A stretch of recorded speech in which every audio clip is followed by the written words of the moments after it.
First, let me say thank you so very much for being here today. I know it's very short notice, but what an exciting day for Duck football that you're all going to be a part of today.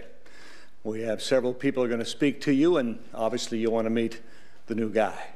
So without further ado, let me introduce a gentleman who was at every Oregon football game this year. He is a true Duck football fan. He is the president of the University of Oregon, Michael Schill. Pres? Thank you very much. I am very excited about the announcement that we're going to make today. I am really grateful that our athletic director, Rob Mullen, moved very quickly to maintain stability, and today he's going to announce the appointment of a great new head coach. They don't allow me to actually say the name of the head coach right now as if it's a big surprise, but in any event, this swift action by Rob will ensure that we don't lose any of the terrific momentum that was created over the last year. It takes great leadership to find and recognize great talent. And Rob has shown great leadership over the last year as well as every year while I've been president. He demands excellence from the athletics department, excellence that is apparently irresistible to other athletic programs. Rob has shown great leadership. This week, he's acted decisively, he's acted quickly, he's acted with imagination, and ensured that the great tradition of Duck football will continue its rich legacy. Now, the person that Rob has chosen, whose name you'll hear in one moment, is someone I spoke with last night, and we had a conversation. And I said to him during that conversation, I do like winning, okay, there's no doubt about that. But what's more important to me than winning is the recognition that the men on the field are our students and that we care about them, we care about their lives, we care about how they live their lives, and we care about their education while they're here at the University of Oregon. And our new coach understood that. He expressed agreement with that, and I believe he is someone who will be a truly wonderful coach with all of the right values.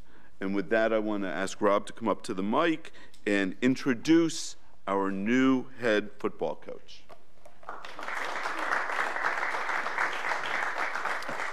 Thank you, Mike. Good afternoon, and thanks everybody for coming on such short notice. Today, I'm proud to stand here with a new era of optimism, excitement, passion, and direction for Oregon football. A few hours ago, I had the chance to meet with the football team and introduce them to their new head coach, already a familiar face, of course. Over the past few days, with members of my senior staff, I had the opportunity to sit down with some phenomenal coaches who all could lead our program to meet the lofty expectations that we've set.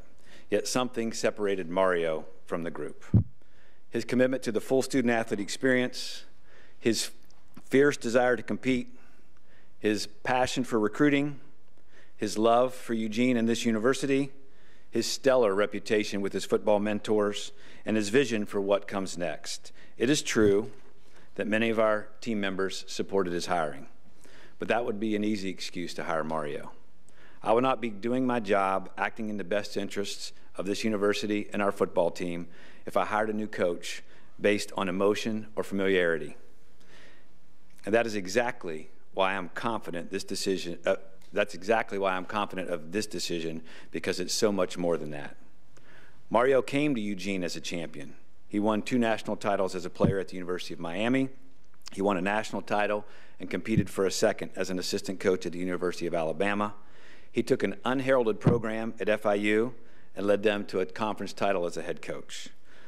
The National Recruiter of the Year in 2015, Mario's penchant and passion for connecting with young men and their families has been on full display here in Eugene for the last 12 months.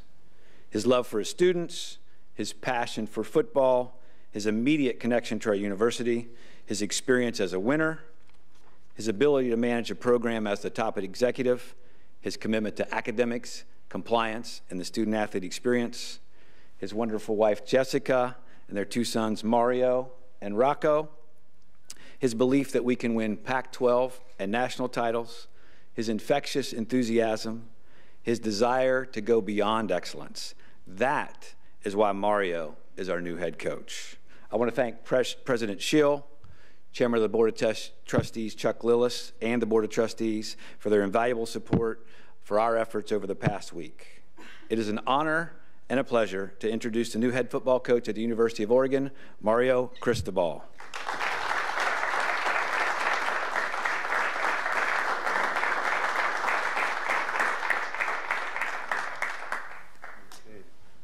Good evening.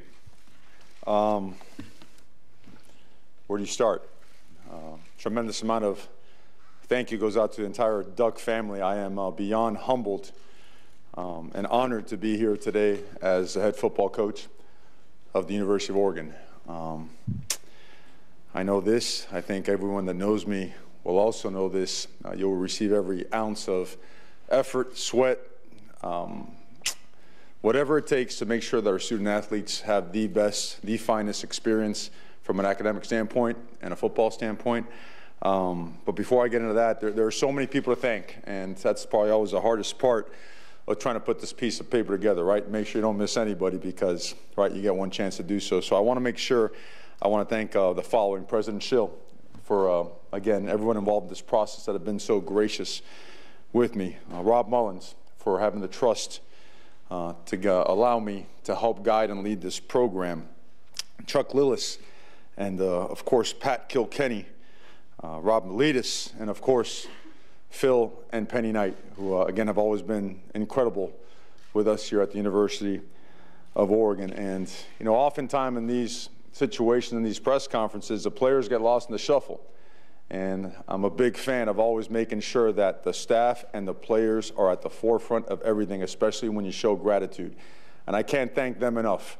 And besides the fact and the support that they showed, the energy and the enthusiasm that they brought to the table during this time, it's humbling beyond words, because it validates one thing, that no matter where you are from, no matter where you end up, as long as you're honest, as long as you genuinely work with the intent to always have the betterment of your student athletes at the forefront, the reward is always the best reward possible, is that they have an awesome experience. So gaining their support and trust, to me, is the ultimate compliment, and I wouldn't trade that for anything in the world. And to me, again, I can't, a couple guys are up there. I see them, typically the linemen, they take up about 4 or 5 spaces, you know, with those shoulders right there. But thank you. Thank you for your trust, man. It was awesome.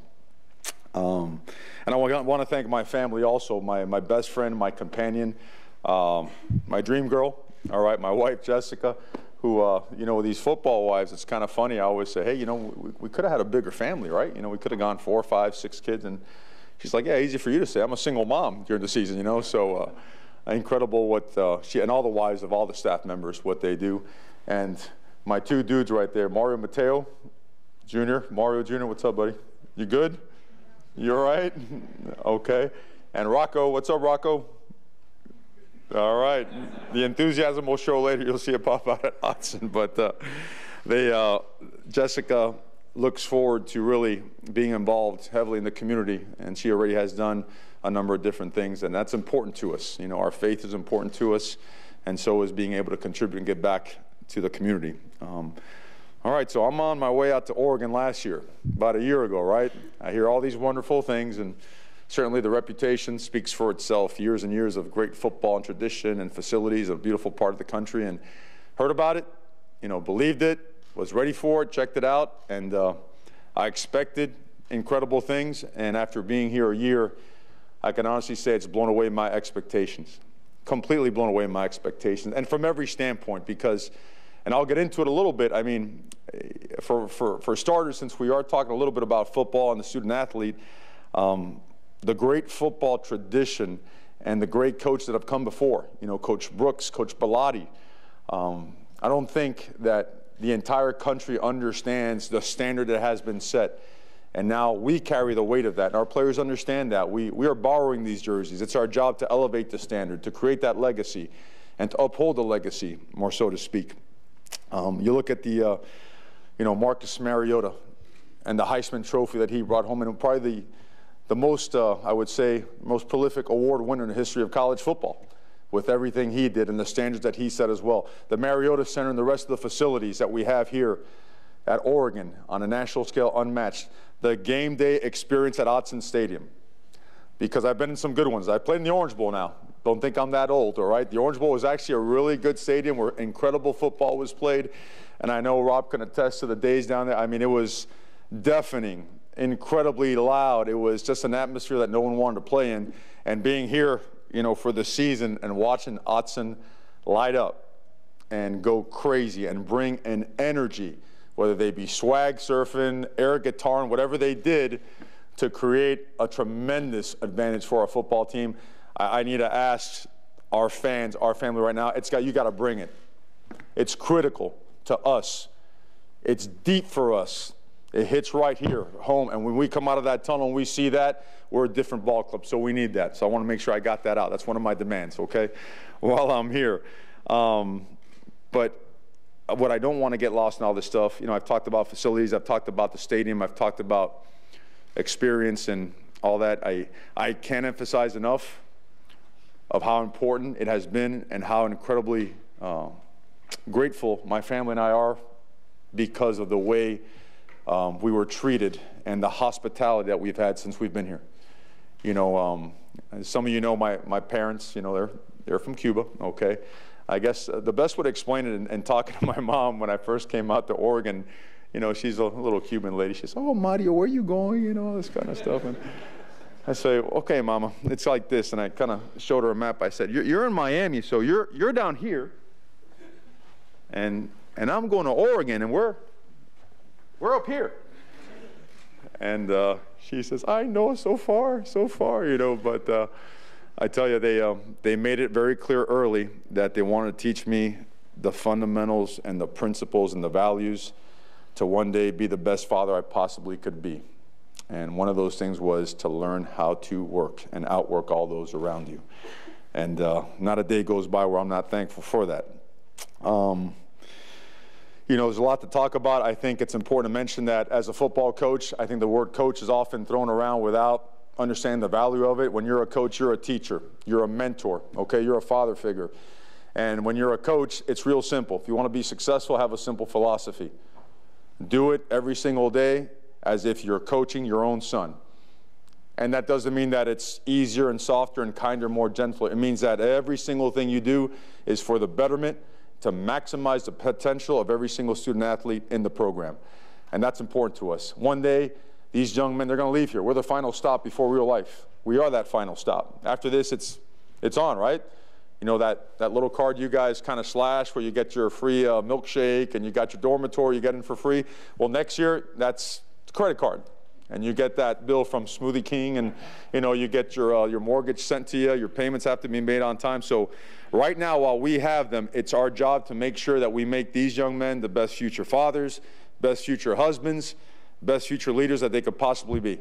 And you can't fake that. And I want to make sure that that is known. You know, the staff that we have, the players that we have, the important part to us is that we're always operating on a foundation of trust. Okay, because when you have that, then you cannot be broken. And we have an incredible amount of momentum going right now. We want to make it stronger. We want to make it better. We want to build upon it.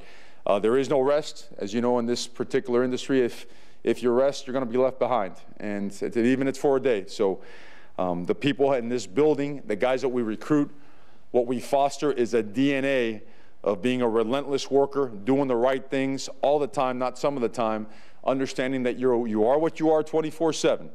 Okay, you can't be a champion during practice and on a game day and then slack off in the classroom. When you're a champion 24/7, and it carries over, and that's going to be a tremendous point of emphasis. Our goal is to make sure they always walk across that stage in that lovely cap and gown, and to make sure that their parents have them or watch them, you know, attain at least one, Steve, maybe two, right, diplomas. You want to increase the number of master's shots, right? We got to make sure we get that done. You know, when I see you out here, I just think of how many people that we haven't thanked, and you're one of them. You know, and Hawk, and I could keep going on, man. And you know, and don't penalize me if I forgot somebody now. I'll make sure to thank you at some point in time. But I want to bring that up because it's important. But we want to build a program, continue to build upon the program the right way. Over the course of the past year, we've created a lot of momentum. And there's so much more there to be had. And the foot is on the gas the whole way, no brakes. We've got to go. There's a lot of things to do. You know, on Tuesday, the guys were down. And we had come in here and went to address them, and you saw those faces. They were like, the uncertainty was pretty overwhelming. And I was blown away when I come in. They gave me a little bit of an ovation. And I'm like, hey, man, you know, I appreciate it. It hits home. But I want you to know something. I'm not going to, how do I say this? I want to make sure that I'm not kissing your shoulder. You know what I mean? I'm not here to make sure that I attain your favor for the next 10 days in order to, you know, make this thing, hey, coach is cool or whatnot. We have a responsibility. We're guaranteed 10 days. In these 10 days, we're going to have an agreement. We're all going to go to class. We're going to take care of our responsibilities. We're going to get the best grades we possibly can get.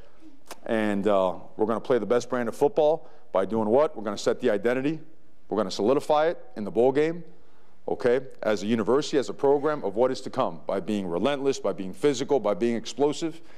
We're going to add on top of that, and we're going to send a message across the entire country as to what Oregon football is to be going forward and only getting better. And we were going to make sure that we're also going to send out the seniors the right way so that they continue to build upon their legacy and that we have a little bit of fun along the way.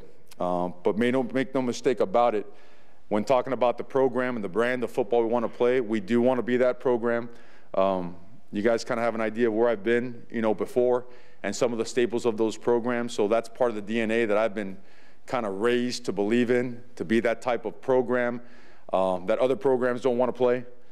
That's physical at the line of scrimmage, a tremendous amount of investment in the offensive, defensive lines, a tremendous investment in being an explosive football team, creating explosive plays, being exciting, making sure that our fans love to come out and support it because it's a brand of football they love to see and support, to help us gain advantages against our opponents, to be a relentless defense that forces turnovers, is disruptive, and to have a special teams unit that creates opportunities and changes the game on a play-by-play basis. But we want to do it the right way. Nothing's going to be compromised. You can have great football and you can have great academics. Our institution is second to none in terms of academics. Our academic center and the people there are incredible. I mean, it's like I walk in there, I feel smarter right away. I mean, you walk in, you increase your IQ by 26 points. But that's a tribute to them. But I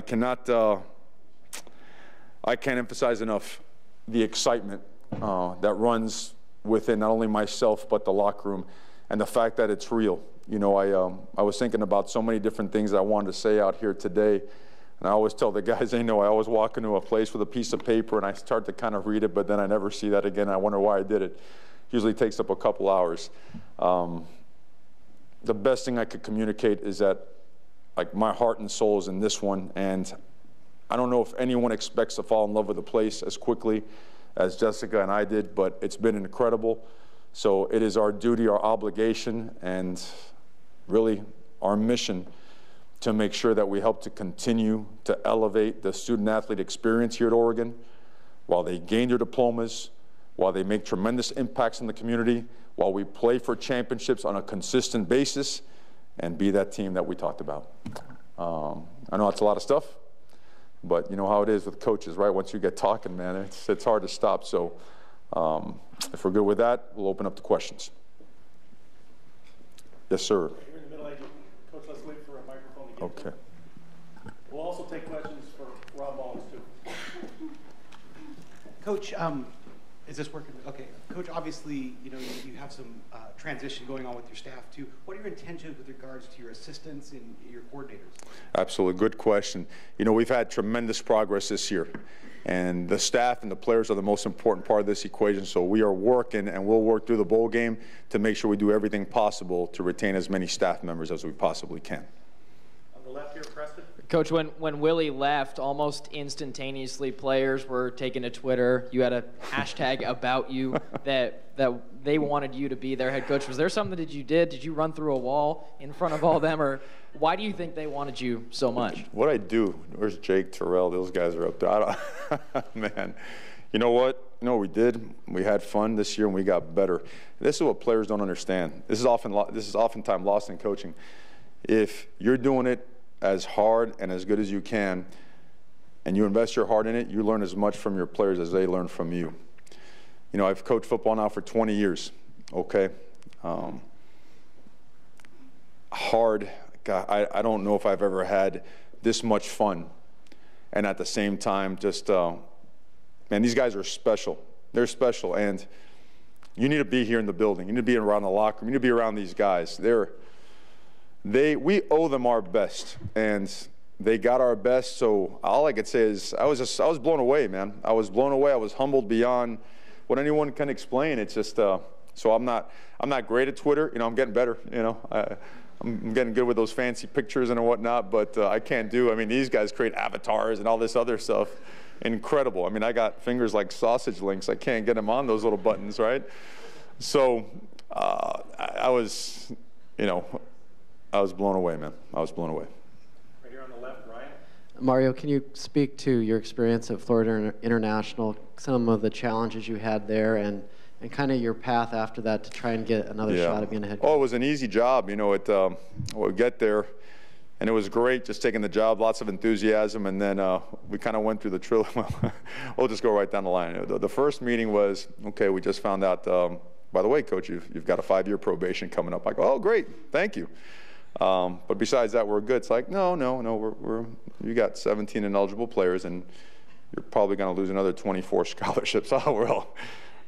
So the good news is coming, right? Well, not quite yet. Not quite yet. We're going to get the contemporaneous APR penalty. Oh, what is that exactly? You're going to lose a scholarship for every guy that's not eligible. Oh, so is that 40 now? What is that number? So, but it was in the 20s of somewhere around there, and you know, we didn't have a facility. We didn't have a locker room.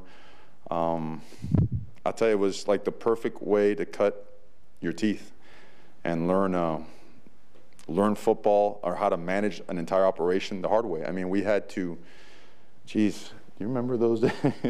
I remember we were going to take our buses to the Orange Bowl for a scrimmage, and the buses didn't show up. A bill hadn't been paid. But that's usually, you know, head coach, you don't do that. So I remember emergency staff meeting. Okay, Jeremy, what do you have? Oh, I've got a Suburban Tahoe. Great, 6. You take the specialist. Go now. You go.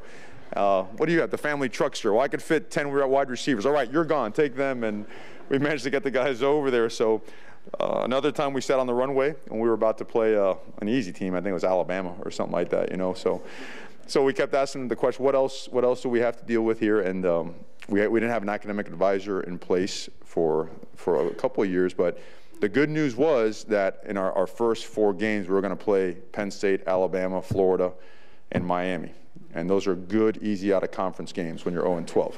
And you just made the jump to Division I football. So what I'm trying to say, it was probably the greatest training ground that you could ever have, because everyone expected you to fold and everyone expected you to just kind of pack it in and go away. And I totally credit the coaches and the players during that time that had the resiliency, just the most incredible attitude to just say, we're not going to let it bother us. You know, we're not going to let it stop us from attaining our goals, and ended up in a conference championship for the university. On the right, Jonathan. Mario, you had that experience as a player winning a national championship, and then yes, opportunity at Alabama. What makes you convinced that you can lead Oregon to win its first national championship? Completely convinced. You know, having been a player on it, when you see it as a player, it gives you an idea, but you don't know the ins and outs. Then you're part of it as a GA. As a GA, I was at the University of Miami when they were coming off of probation, 5 and 6. So, and 3 years later, we're playing for the national title there. What you learn is all the details of not only changing the roster, but also academically the adjustments that you have to make when you're recruiting prospects, making sure that they fit the mold of what the university requires, right? Because whatever you have coming in is going to make the ultimate difference, right, as to what's going to come out. The practice structure, the off-season structure, everything that goes with that. From there, we went to Rutgers, and at Rutgers, I know I'm tailing off a little bit on this answer, but at Rutgers, it was another probationary situation where there was absolutely no energy and enthusiasm. There was no fan base. And through, again, just that was more guerrilla marketing and recruiting, trying to get pockets of people to believe and trust just by outworking and showing goodwill on a daily basis, whether it be at the high schools, whether it be at clinics, conventions, whatever it may be. And then, along with the FIU part, I mean, you're looking at, you know, 3 of the, you know, the better turnarounds in college football over the last 20 years. So I think the part that really, you know, as you segue in Alabama, is that lesson plan was more of teaching you how to sustain success and understanding every single phase of the program from day 1 to day 365 and the restart button that goes with it, of how to manage, how to elevate, how to adjust to every single thing that comes in the way of making a run at the national championship while attaining unbelievable academic success. A significant amount of, I believe we had 17 guys in the bowl game that already had graduated, you know, and that number climbed to the 21, 22 range. So you want to talk about regimen, structure, recruiting, player development, player acquisition, personnel use, staffing, I should say, football operations. It's a, we talk about all the time, it was like a 4-year process of getting my PhD in football, you know, under Coach Saban. So obviously extremely thankful for that. You should see, I got to show you this library in my office of the how-tos, the what-tos, and, you know, when you're there 4 years, the last 4 years, you've kind of, before the situation pops up, it already rolls off your tongue because you've seen it and done it. So those have all been valuable experiences and helped me to get to this point. And we plan on applying a significant amount of that here at the University of Oregon with the already incredible things that have happened here and the resources that we have. Right here on the left. Coach, first, fans want to know, is Jim Leavitt going to be back as defensive coordinator? And number 2, there was a lot of angst, obviously, around Willie Taggart leaving among the administration here, the players, fans. Were you maybe the only person who didn't feel the same angst because you thought, hey, this is an opportunity for me, and B, that maybe you could help ease that angst by maintaining some type of continuity if you became the head coach? Well, to the first answer, Coach Leavitt has obviously done a great job this year and is coaching through the bowl game. We're going to do everything possible to retain him. You know, obviously in this business, so many opportunities pop up for guys that, you know, you've got to continue the course and do your best and let it play out. In terms of, you know, when Coach Taggart left, it was hard for all of us because he's a tremendous friend to all of us and has been incredibly just good to everyone in the room. And this is what I told the team. This is probably pretty important to share. These guys will tell you, we're much better right now than we were a year ago today. And instead of getting angry, instead of getting upset and getting all these things where your emotions get all riled up, you've got to look at that as a gift. You know, it came and it went, and now you take it and you run with it, because anything else is wasting time. And I think we realize that. We're thankful for it, and certainly wish him the best. Man, I can't look at it any other way. And I think the more our players realize that and think about it, I think they'll see it that way as well. On the right, Austin, and then we'll just work our way down. Mario, you touched on this earlier, but what was it like to be around Nick Saban on a daily basis? Did you come away with any secrets? I never expected this question to come up, right? You know what? Tremendous professional. That's the best way to describe it. Miss Terry was so good to our family, his wife. They embraced us. Remember, I was from Miami now, born and raised.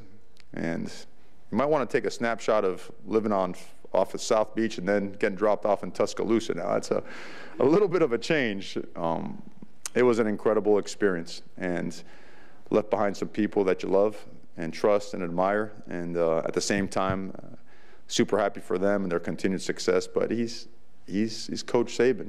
He's a ball coach that's respected and loved by his players, that is a teacher. And he committed to helping me learn and grow as a coach and as a person, and I ate up every second of it. How could you not, right? You get an opportunity like that, you do so, and I did, and I'm forever grateful. Right next to Andrew. As a two-parter first for Mario and also for Rob. First one to you was, on Tuesday, Rob said that he wants someone with a long-term vision and commitment after obviously, a year ago we sat here with a different introduction. Yeah. What did you pitch, because you don't have many ties to the West Coast, about why you thought you would be best to be the long-term guy here? And then to Rob, what about his vision spoke to you?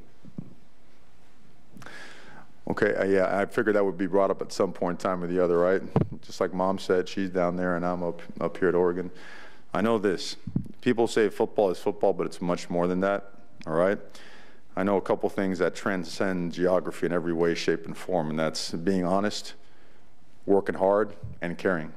And you could put me down in American Samoa, okay, send me back to Miami, ship me to Australia, and that's not going to change. And that transcends any and all geographical barriers. And when you're in the sport of football and you spend so much time together and you bleed and you sweat, you have these highs and lows, man. You sacrifice like you do. That stuff you cannot fake, okay? That stuff is clear and evident, and that's why we have such a foundation of trust with our players. We fell all in with Oregon after being here just a short amount of time. And we want to be here until you got to drag me away kicking and screaming, you know, at that point. And we made it known, you know, as we talked and talking with Rob, and I'm sure he'll get more into it. But I wanted it to be known. I wanted it to be put in writing, whatever had to be done, so that there is no chatter. So there is no, hey, we've kind of seen something like this, because I get it, and I understand how recruiting works and how people want to use things against you. So I think I'll be really happy with the results.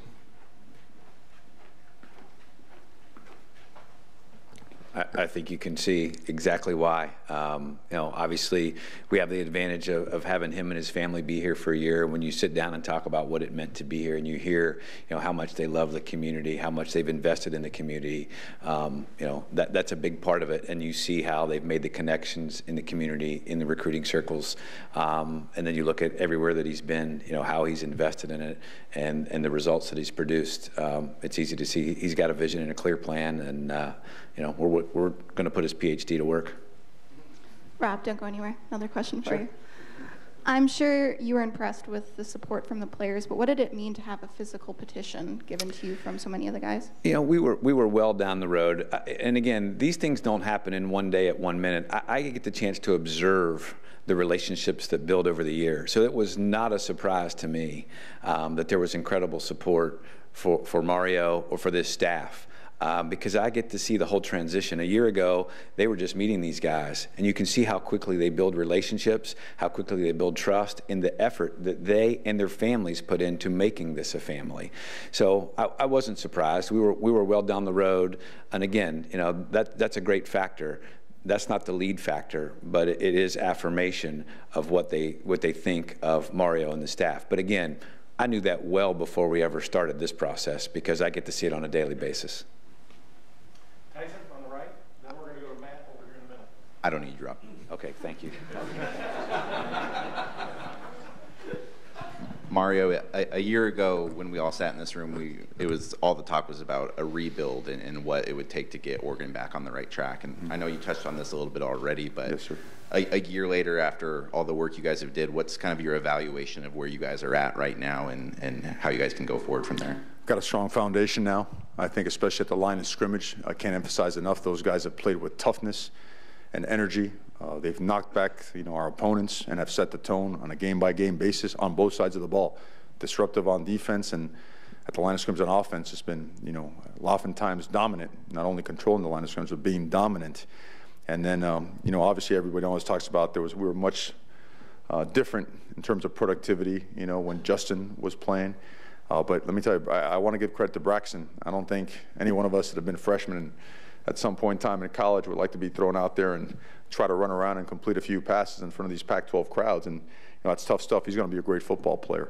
But I think the foundation is strong. And I think that's the best part about this is the continuity that this comes with allows our players to have absolutely no anxiety going into the offseason. You know, I thought the seniors made a pretty neat point. They're like, hey, you know, when we come back, we'd like to see some familiar faces, you know.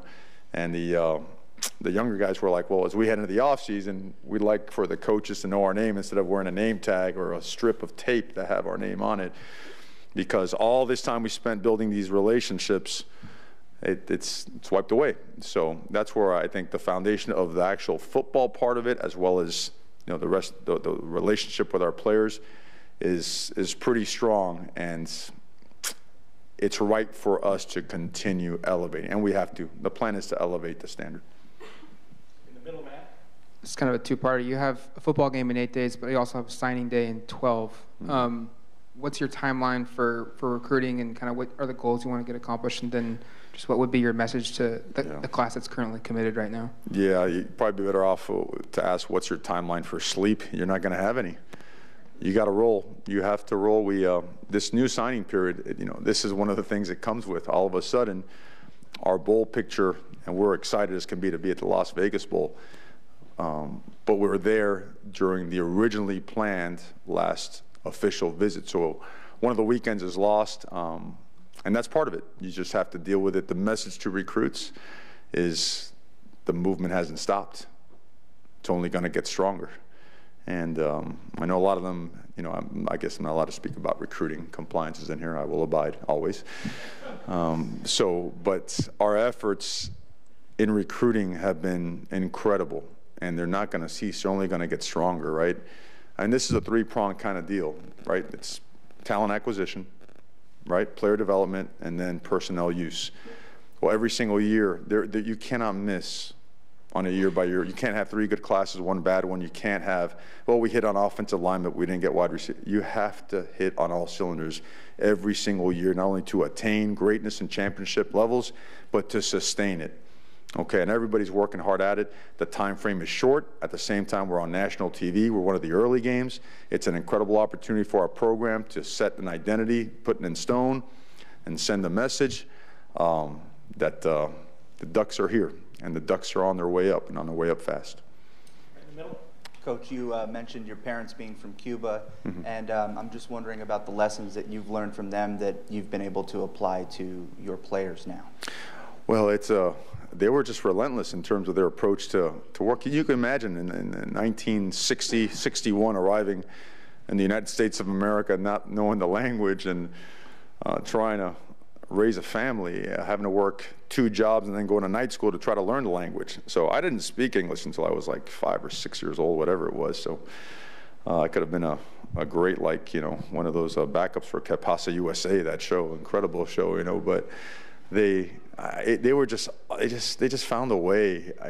I look at these guys over there. I always tell them, man, I never had that football, right? That cool football that you throw in that little hovercraft and all that, the values were incredible. There's just no complaints. A lot of people like to say, well, we had it, I didn't have them around. Well, I had them around, but they were just always working, and they just found a way, and they never ever gave any kind of reason for not getting it done. And my dad passed in '96. Mom's still down in Miami, an incredible domino player. She will kill everybody in this room at dominoes.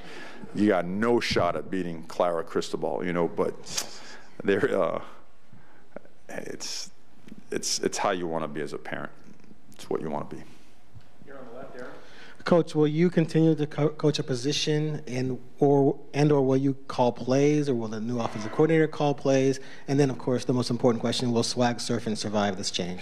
Swag surfing is surviving, and it has to be bigger and stronger. That's the most important question. Nothing else matters. Nothing else matters. Yeah, I will be coaching the offensive line, and Marcus Arroyo will be the full-time play caller. Okay, he's done an excellent job. Love working with him. Whenever you take a co-coordinator job, you want, hey, man, I like this, you like that, come on, man, and it's been fun, even though I'm more of a 70s baby, he's an 80s baby. There's overlap there, Tommy Boy was around, and, he wasn't quite there for Saturday Night Live, but there's some common things we can talk about. But him, I can't mention all these guys enough. Dante Pimpleton, Mike Johnson, the graduate assistants and the analysts, Matt Neuer, Cody Woodle, and David Gilbertson. I'm going to miss one, and they're going to let me have it later. And then the defensive guys, mentioned Coach Levitt earlier, and Joe Salavea. These guys are so impactful. Keith, Hayward, Charles Clark, Raymond Woody, just incredible staff. Kwame, Kikes, all these guys. And a lot of time invested to get this thing going. So, yeah, I can't be a stand-around coach. I would absolutely lose my mind. Can't do it.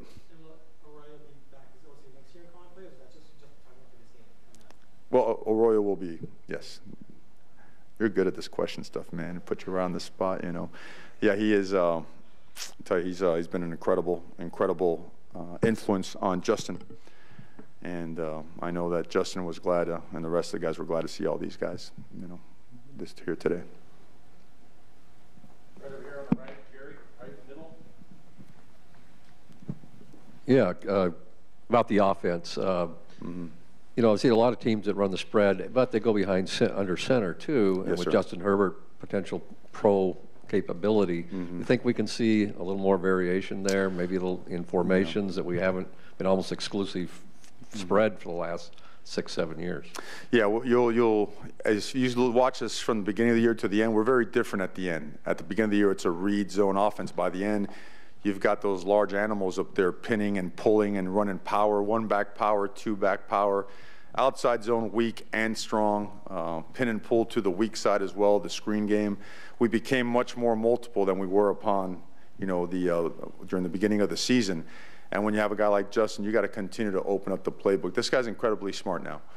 I mean, this guy understands protections. Like, you know, we always have that conversation. I say the center's smarter. They say the quarterback's smarter.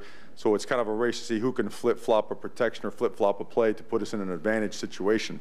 And we had that luxury with both guys. So you'll see us continue to evolve. You can't stay the same. One of the big things that I'm a believer in and having learned at the last place I was at is every offseason, every coach has to go and spend 2 days learning something new and bringing it back to us to gain an advantage. You cannot stay the same in college football and expect to have continued success. The game is changing all the time. We've got access to so many professional teams nearby. We all have friends in the industry that we can go visit. That is a must. And when you come back, you've got to give a full presentation.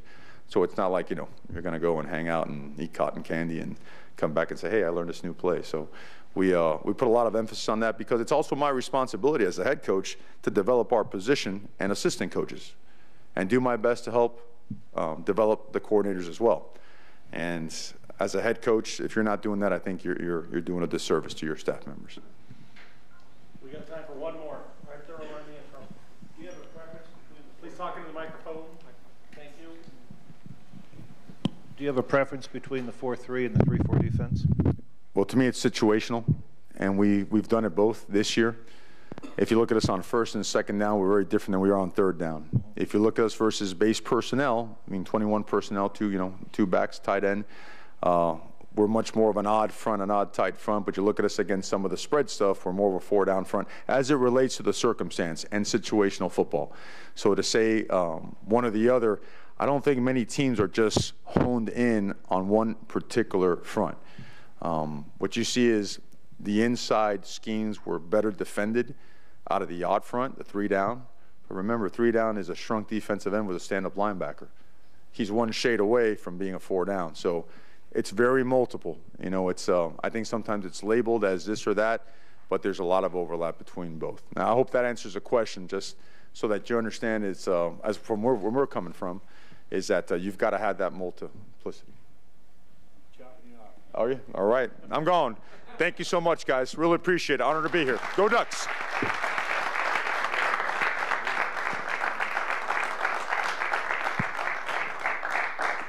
What a benefit to have seen him for a full year, learn the man, his family, and how much his players respect him. I've been here a long time, and I can honestly say I am really excited for the coming season of Oregon football.